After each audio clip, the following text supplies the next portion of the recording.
안녕하세요, 친구들. 재미있게 듣다 보면 어느새 완성되는 사회 실력. 역량관점 사회 유소진입니다. 자, 이번 시간 우리가 배워볼 조선에 대한 이야기는요, 좀 안타까운 이야기입니다. 실은 우리 조선에 정말 두 차례 큰 전란이 일어나게 됩니다. 한 번은 일본군이 쳐들어왔던 임진왜란이고요. 그리고 또 하나는 오랑캐라고 우리가 그때 불렀었죠. 후금과 그리고 청이 쳐들어왔던 병자호란에 대해서 배워볼 거예요. 외란과 호란. 우리는 어떻게 이것을 잘 극복했는지 살펴보도록 하겠습니다. 오늘 여러분들이 꼭 챙겨가야 할 영양소는요. 임진왜란, 이순신, 의병, 곽재우, 행주대첩, 광해군, 중리배교, 정묘호란, 병자호란입니다. 준비되셨나요? 시작해 보도록 할게요.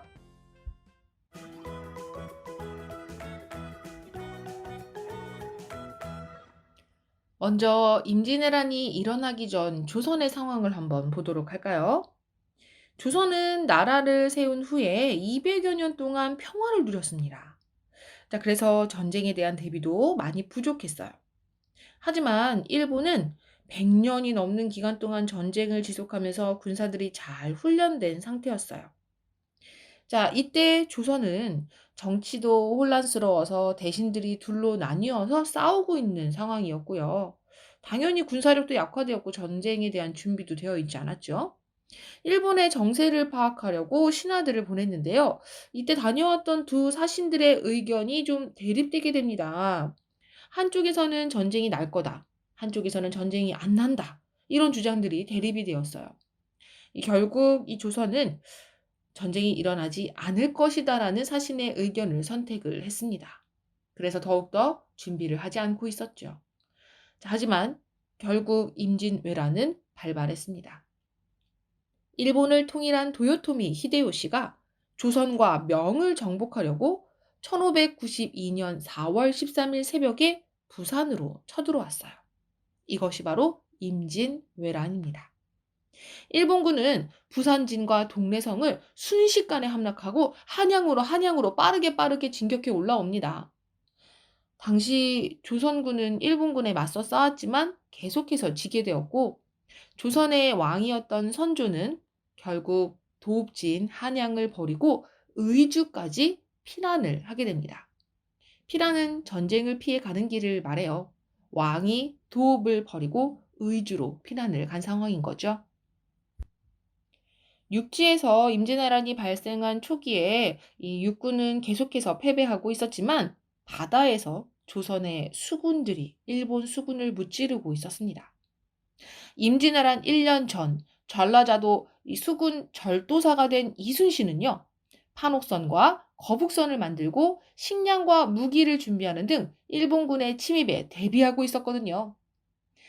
과정을 한번 보도록 할까요? 조선 수군은 여수에서 출발해서 거제 옥포만에서 일본 수군과 싸워서 첫 승리를 거둔 후에 이어지는 전투에서 모두 승리했습니다. 대단합니다. 역시 우리 조선의 수군 그리고 이순신 장군이네요. 자, 결과적으로 우리는 남해를 찾을 수 있었고 전라도와 충청도의 곡창지대를 지킬 수 있었어요. 곡창지대라고 하면은 곡식 창고다. 결국 전라도와 충청도는 정말 많은 곡식이 생산되는 그런 논과 밭이 있었던 곳이거든요. 이곳을 우리가 잘 지켜낼 수 있었기 때문에 일본군은 빨리 우리 한반도로 들어가서 이 곡창지대를 빼앗고 자신의 병사들을 먹일 식량을 구하고 싶었지만 그게 뜻대로 되지 않았죠. 또 바다로 계속해서 물자를 보급해 주려던 일본군의 전략을 펼치는데도 어려움이 생기게 되었습니다.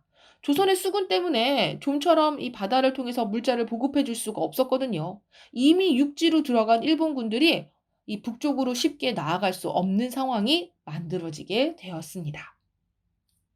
바다에서 이순신이 일본 수군을 막아내고 있을 때 육지에서는요, 의병들이 활약을 하기 시작합니다.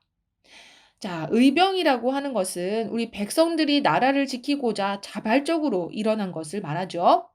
대표적인 의병이었던 곽재우는 경상도의 의령 지역에서 의병을 모아서 일본군과 싸워 이기게 됩니다. 의병의 신분은 양반에서 천민에 이르기까지 다양했고요. 고장과 나라를 지키고자 적극적으로 참여했기 때문에 이 의병은 전국적으로 확대되기 시작합니다. 또 이 상황 속에서 명나라의 군대가 참전을 하게 됩니다. 우리 왕이었던 선조가 의주에 피난을 가서 명나라에게 도움을 요청했거든요. 자, 그리고 조선과 명의 연합군은 평양성에서 일본군을 상대로 승리를 거뒀어요. 또한 권율 장군은 행주산성에서 관군, 의병, 승병과 힘을 합해서 일본군을 물리치고 큰 승리를 거두게 됩니다. 이 행주대첩에서 크게 패한 일본군은요, 강화회담을 제안합니다. 강화회담이라고 하는 것은 싸우던 두 편이 싸움을 그치고 어떻게 평화로운 상태를 만들지 토의하는 것을 말해요.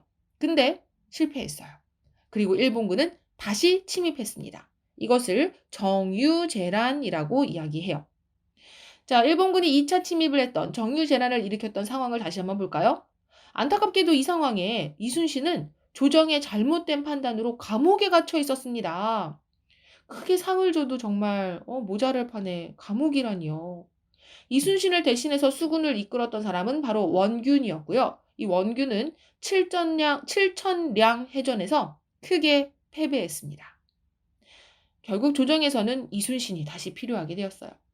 감옥에서 풀려난 이순신은 수군과 판옥선을 정비해서 명랑 해협에서 뛰어난 작전으로 큰 승리를 거두었습니다. 이 명량 해전을 우리가 명량 대첩이라고 부르죠. 명량해전에서 이순신은요, 명량의 좁은 물목을 이용해서 정말 절대적으로 우리가 열세한 상황이었습니다. 자, 그런 상황에서도 큰 승리를 거뒀던 건데요. 조선수군은 명량의 좁은 물목 밖에 넓은 곳에 자리를 잡아서 13척의 이 배가 있었습니다. 이 13척의 배가 모두 다 전투력을 발휘할 수 있었어요. 자, 그렇지만 일본의 수군은 이 명량의 좁은 물목 때문에 다섯, 여섯 열의 이 종대로 진격해 오고 있어서 그냥 들어오는 족족 계속 우리의 조선군에게 이제 공격을 당하게 되는 상황이 만들어진 거죠. 숫자적으로 훨씬 더 열세였지만 우리의 이 조선의 수군이 이순신이 이끌었던 수군이 정말 큰 승리를 거뒀던 이순신의 지혜로운 이 전술의 이 모습을 볼 수 있는 상황이었습니다. 자, 이런 이순신의 활약 끝에 이 도요토미 히데요시라고 했던 전쟁을 일으켰던 일본의 인물도 사망을 하게 되고 일본군이 조선에서 철수하며 7년간의 긴 전쟁은 끝이 나게 됩니다. 자, 그럼 비법 정리해 보겠습니다. 조선은 임진왜란을 맞이하게 됩니다.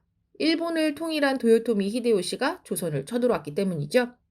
자, 미리 준비가 되어 있지 않았던 조선은 안타깝게도 처음에는 많이 밀리게 됩니다. 우리의 도읍이었던 한양마저 버리고 의주로 선조가 피난을 가게 되었거든요. 자, 조선 수군은 하지만 제대로 활약을 했었죠. 이순신을 중심으로 활약을 한 조선의 수군은 모든 전투에서 승리했고요. 또 조선의 육지에서는 의병들이 활약을 하기 시작합니다. 자, 결과 도요토미 히데요시가 사망하며 7년간의 전쟁이 끝이 났어요.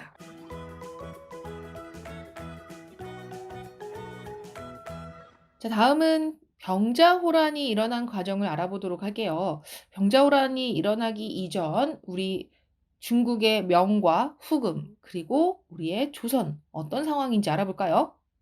이 중국에서는요, 우리나라가 임진왜란일 때 이 명나라가 군대를 파견해서 우리에게 도움을 주게 되었죠. 하지만 임진왜란에 참여했던 명은요, 점점 세력이 약해지고 있었습니다. 임진왜란 때 우리를 도와주면서 더욱더 힘이 약해졌고요.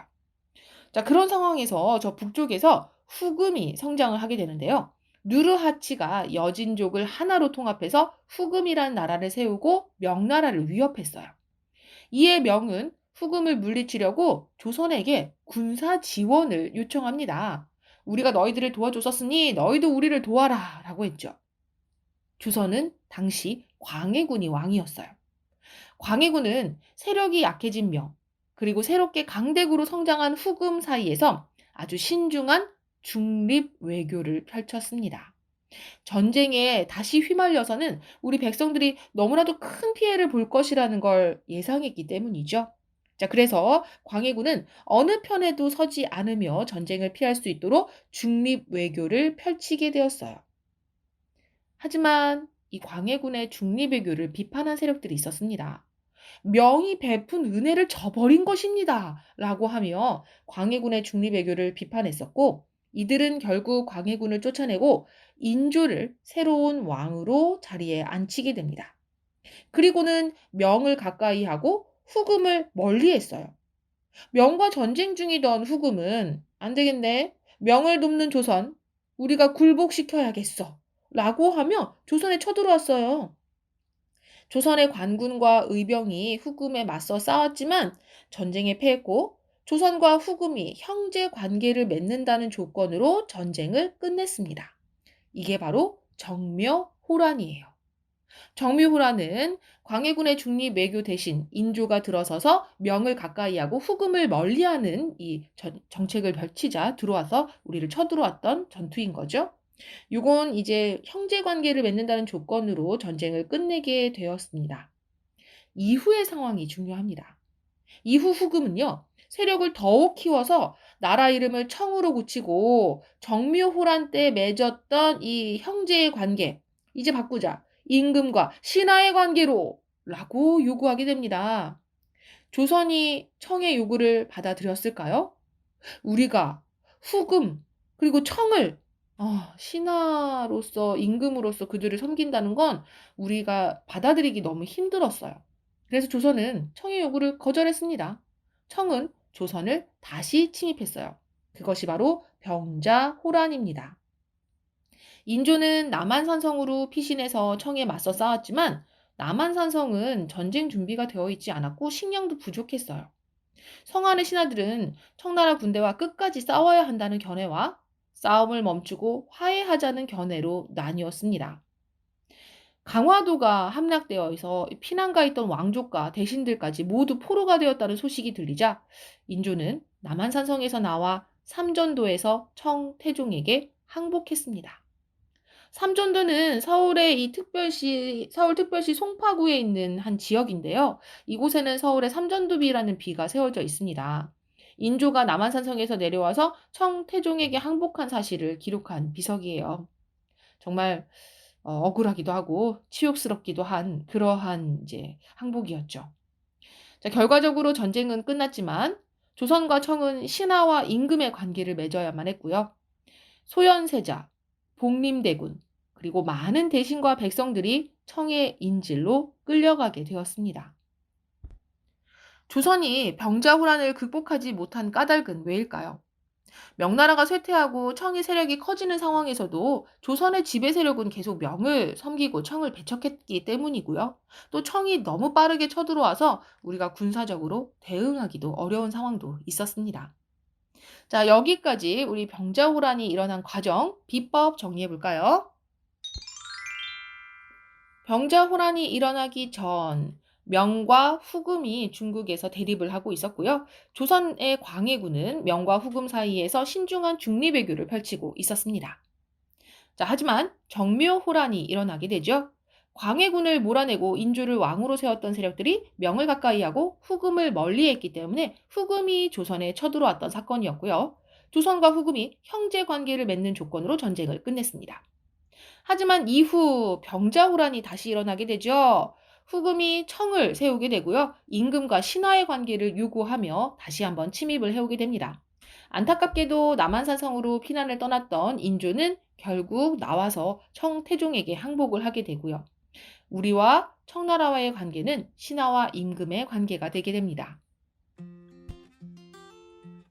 자, 여기까지 해서 우리 조선의 위기였죠. 임진왜란과 병자호란이라고 하는 큰 전쟁 두 가지를 살펴봤습니다.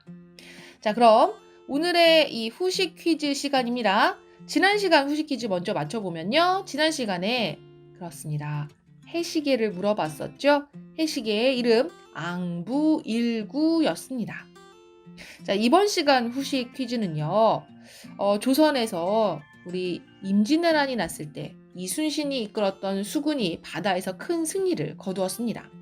그리고 육지에서도 의병이 활약을 했었죠. 이때쯤에 우리의 장군이었던 권율은요.